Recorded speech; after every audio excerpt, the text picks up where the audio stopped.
नमस्ते दोस्तों। और मेरे चैनल इंडी बुक क्लब पर एक और बिल्कुल नया एपिसोड में आपका स्वागत है। आज हम ईगो इज द एनिमी नाम की किताब के बारे में बात करने वाले हैं और इसे लिखा है रायन हॉलिडे ने।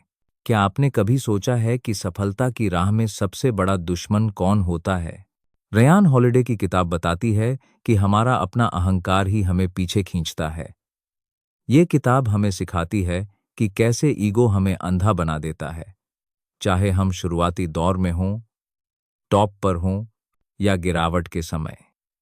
इस किताब को पढ़कर आप अपनी जिंदगी में ईगो को काबू में रखकर ज्यादा स्मार्ट फैसले ले सकते हैं, रिश्ते बेहतर बना सकते हैं और असली सफलता पा सकते हैं। ये सिर्फ मोटिवेशन नहीं देती है, बल्कि प्रैक्टिकल तरीके बताती है कि कैसे ईगो को हराया जाए ताकि आप खुश और कामयाब रहें। किताब 3 हिस्सों में बंटी है: एस्पिरेशन, सक्सेस और फेलियर। पहले हिस्से में ये बात करती है कि सपने देखते वक्त ईगो कैसे हमें ओवर कॉन्फिडेंट बना देता है। दूसरे में, जब हम जीतते हैं तो ईगो हमें अंधा करके गिरा देता है। और तीसरे में, हार के समय ईगो हमें रुकने नहीं देता। हॉलिडे इतिहास की मिसालें और फिलॉसफी से सबक लेकर सब कुछ आसान भाषा में समझाते हैं। कुल मिलाकर ये किताब एक गाइड है जो बताती है कि ईगो को दुश्मन मानकर ही हम अपनी जिंदगी को बेहतर बना सकते हैं। आगे बढ़ने से पहले प्लीज मेरे चैनल को सब्सक्राइब करना न भूलें। पार्ट 1, जल्दबाजी में ऐलान का खतरा। जब हम इंसान के दिलो दिमाग पर छा जाता है तो वो उसे जल्दबाजी में बड़े बड़े ऐलान करने की राह पर धकेल देता है। जब कोई अपने सपनों या प्लान्स का ढोल पीटने लगता है तो असल में वो अपनी ताकत को गलत जगह खर्च कर रहा होता है। ऐसा लगता है जैसे कोई जंग जीतने से पहले ही जीत का जश्न मना ले।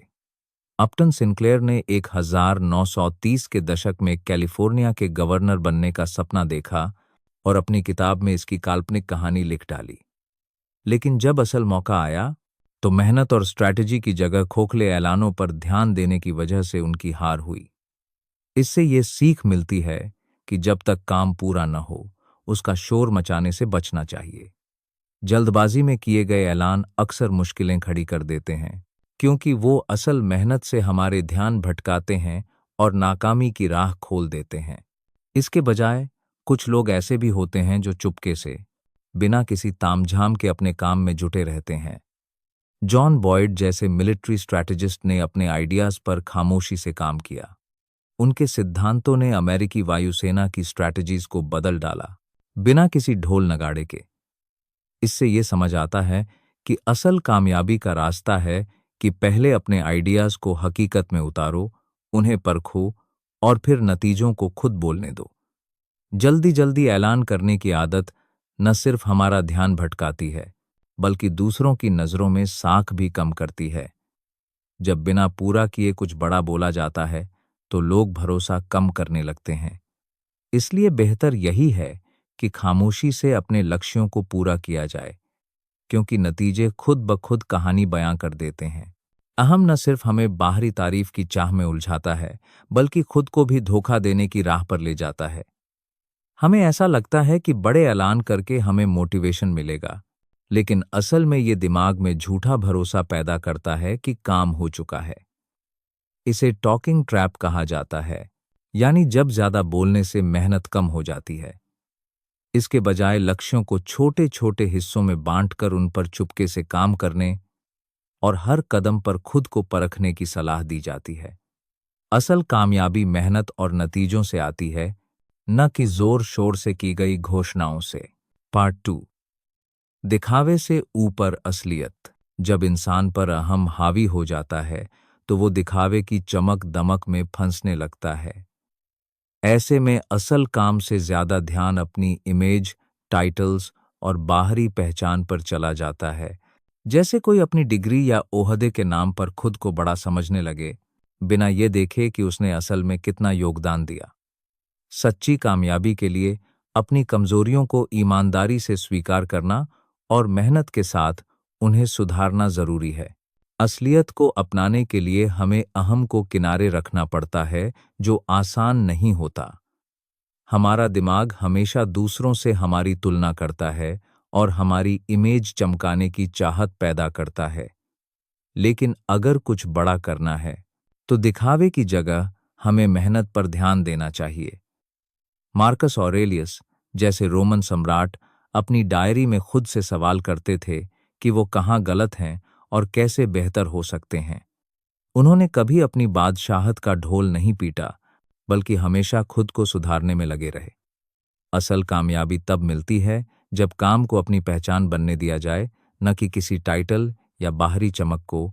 हमें अपने काम को इतना मजबूत करना चाहिए कि वो खुद कहानी बयां कर दे, बिना किसी दिखावे की जरूरत के। दिखावे की दौड़ में फंसने से हमारी प्रगति रुक जाती है। जब सिर्फ इमेज चमकाने में वक्त लगाया जाता है तो कमियों को नजरअंदाज कर दिया जाता है और सीखने का मौका खो जाता है। जो लोग अपनी कमियों को खुलकर स्वीकार करते हैं और मेहनत से उन्हें सुधारते हैं, उनकी तारीफ की जाती है। इसलिए अगर हमें कुछ बड़ा करना है तो अहम को किनारे रखकर अपनी कमजोरियों को समझना और हर दिन बेहतर होने की कोशिश करना जरूरी है। यही रास्ता खोखले दिखावे से निकालकर हमें असल कामयाबी तक ले जाता है। पार्ट 3, हमेशा सीखने की नम्र राह। अहम इंसान को यह सोचने पर मजबूर करता है कि वो सब कुछ जानता है, लेकिन तरक्की का रास्ता तभी खुलता है जब अपनी नासमझी को दिल से कबूल किया जाए। ये नम्रता हमें हर पल स्टूडेंट बने रहने की इजाज़त देती है, चाहे जिंदगी की शुरुआत हो, करियर का चरम हो या नाकामी का दौर। अगर दिमाग को खुला रखा जाए तो हर एक्सपीरियंस, चाहे अच्छा हो या बुरा, हमें कुछ न कुछ सिखा सकता है।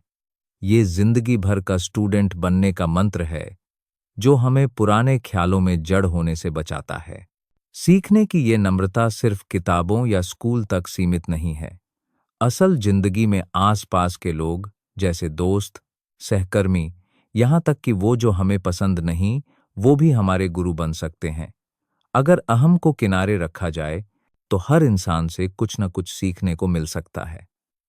नम्रता का मतलब सिर्फ दूसरों से सीखना नहीं, बल्कि ये मानना है कि हमारे अपने विचारों में भी कमी हो सकती है।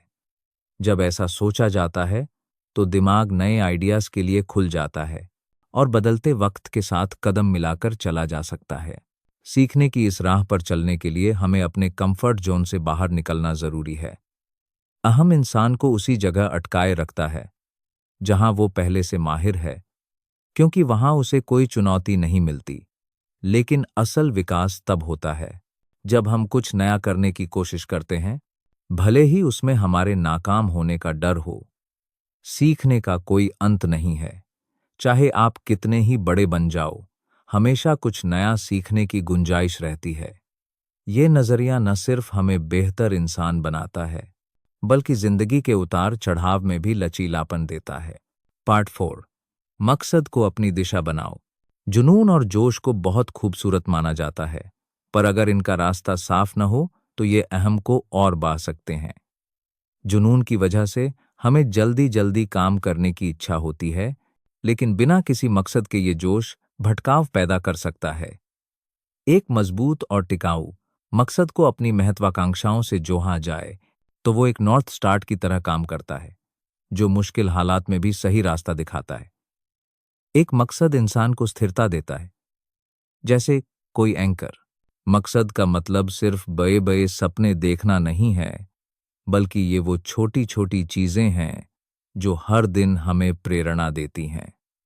ये वो क्यों है जो हर क्या और कैसे को दिशा देता है।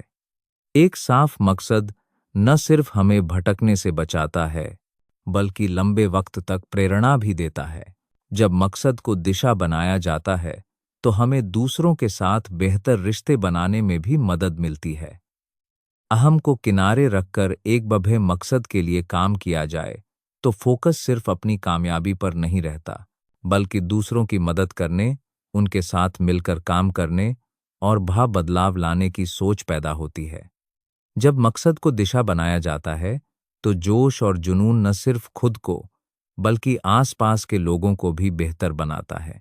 पार्ट 5, चेले की तरह अनुशासन में माहिर बनो।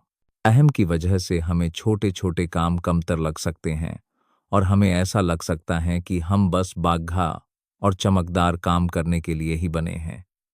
लेकिन असल में महानता का रास्ता छोटे कदमों से शुरू होता है।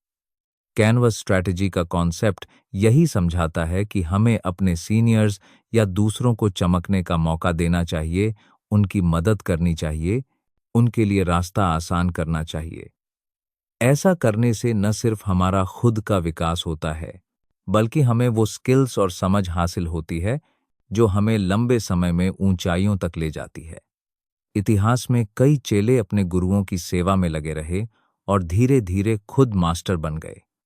लियोनार्डो दा विंची ने अपने मेंटर वेरोकियो की वर्कशॉप में छोटे मोटे कामों से शुरुआत की, जैसे पेंटिंग्स के लिए बैकग्राउंड बनाना या ब्रश साफ करना।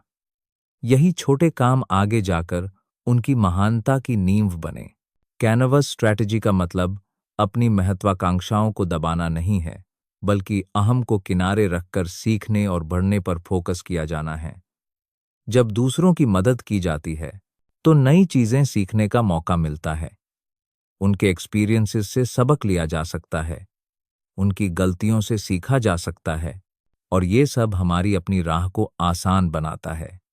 अगर किसी प्रोजेक्ट में आप अपने बॉस को सपोर्ट करते हैं, उनकी प्रेजेंटेशन को बेहतर बनाने में मदद करते हैं, तो न सिर्फ उनकी नज़रों में आपका इमेज अच्छा बनता है, बल्कि उनकी स्किल्स को करीब से देखकर आप अपनी स्किल्स भी निखार सकते हैं।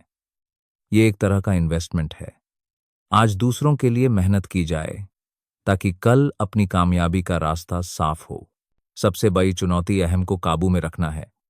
अहम कहता है कि छोटे मोटे काम तुम्हारे लिए नहीं हैं, लेकिन यही छोटे काम हमें अनुशासन सिखाते हैं। ये सिखाते हैं कि बिना तारीफ या तुरंत रिजल्ट की उम्मीद किए मेहनत कैसे की जाती है। कैनवस स्ट्रैटेजी का मकसद यही है, यानी अहम को किनारे रखकर दूसरों की सेवा और सीखने को प्राथमिकता दी जाए। ये रास्ता हमें न सिर्फ स्किल्स देता है, बल्कि हमारे कैरेक्टर को भी मजबूत करता है, जो लंबे समय में हमें कामयाबी की ऊंचाइयों तक ले जाता है। और भी इंटरेस्टिंग समरी सुनने के लिए प्लीज मेरे चैनल को सब्सक्राइब करें। पार्ट 6, आत्म संयम का अनुशासन। अहम का सबसे बड़ा जाल ये है कि वो हमें अपने दिमाग की बनाई फैंटेसीज में फंसाता है और हमें ऐसा लगने लगता है कि हमने बहुत कुछ हासिल कर लिया गया है या हमें हर चीज का हक है। लेकिन असल में ये फैंटेसीज हमें हकीकत से दूर ले जाती हैं और हमें ऐसा लगता है कि हमारे साथ हमेशा सबसे अच्छा होना चाहिए या हमें हर बार तारीफ मिलनी चाहिए। लेकिन ये अहम की भूख हमारी कमियों को छिपा देती है। मिसाल के लिए, अगर कोई नया प्रोजेक्ट शुरू किया जाए और शुरुआती कामयाबी मिलने पर यह सोचा जाए कि अब हमें सब कुछ आता है, तो हमारा गलतियों पर ध्यान देना बंद हो जाता है। ये अहम का जाल है जो हमारी कमजोरियों को छिपाकर तरक्की को रोक देता है। आत्मसंयम का अनुशासन हमें यही सिखाता है कि इन फैंटेसी से बाहर निकला जाए और हकीकत पर फोकस किया जाए। हमें अपने रिएक्शंस पर काबू करना जरूरी है। जैसे अगर कोई हमें क्रिटिसाइज करता है, तो हमारा अहम हमें तुरंत गुस्सा होने या डिफेंसिव होने के लिए उकसाता है। आत्मसंयम का मतलब है कि इंसान को रुककर सोचना चाहिए, क्रिटिसिज्म को समझना चाहिए और उससे कुछ सीखने की कोशिश करनी चाहिए।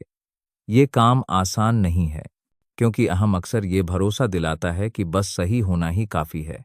लेकिन हमें अपनी गलतियों को स्वीकार करना चाहिए और उनसे सीखना चाहिए। यही आत्मसंयम की असली ताकत है। यह हमें हकीकत से जोड़े रखता है।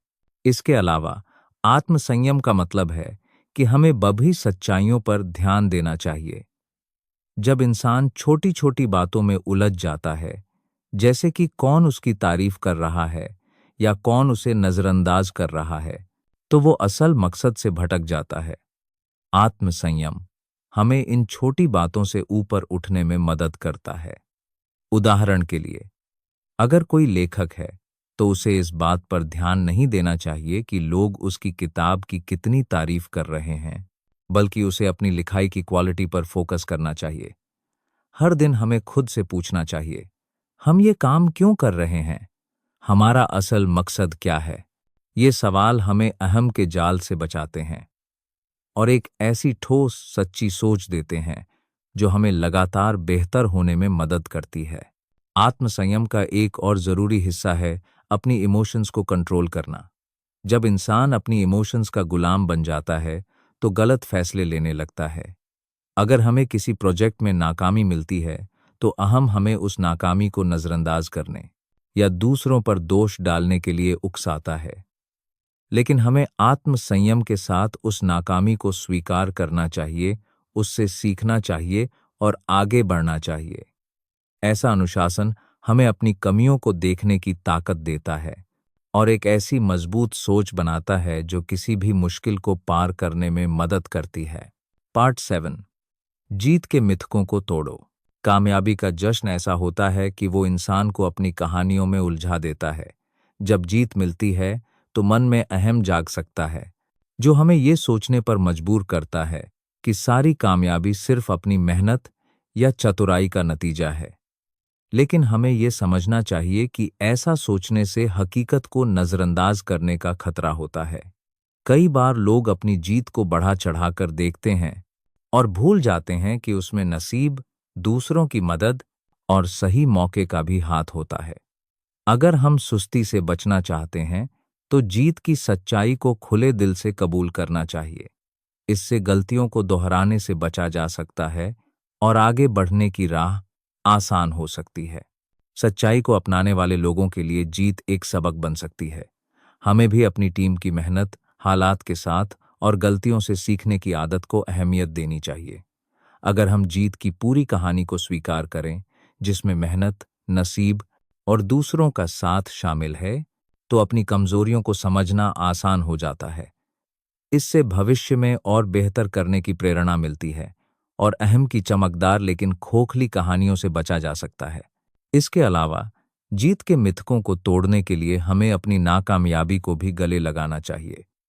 जो लोग अपनी हार को छुपाने की कोशिश करते हैं, वो अहम के जाल में फंस सकते हैं।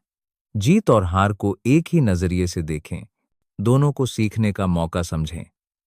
जब अपने सफर को इस तरह सम्मान दिया जाता है, तो अहम हमें गलत रास्ते पर ले जाने की बजाय बेहतर बनने की राह दिखाता है। ये नजरिया न सिर्फ हमें सुस्ती से बचाता है, बल्कि लंबे वक्त तक कामयाबी को बनाए रखने में भी मदद करता है। पार्ट 8, बुनियादी मूल्यों में जमे रहो। कामयाबी के शिखर पर पहुंचने पर तारीफों और चमक दमक का दौर शुरू हो जाता है। लेकिन यही वो वक्त है जब अहम सबसे ज्यादा खतरनाक हो सकता है।